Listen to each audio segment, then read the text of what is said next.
колесо, я не знаю, вот уже можно как кольца на деревьях, также смотреть, сколько лет это колесо переобувалось. То есть возьмем, допустим, раз годик, 2 годик, 3 годик.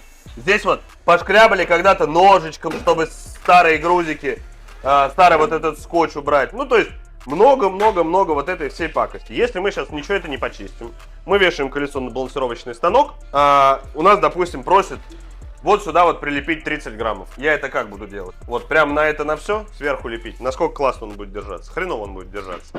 С большой долей вероятности отлетит. И зачем нам это нужно? Все это вычищаем, делаем все красиво. Получается классно. Но это же гораздо лучше выглядит. Здесь все чистенько. Центральное отверстие чистенько. Здесь ни одного скотча старого от грузиков нету. Красота.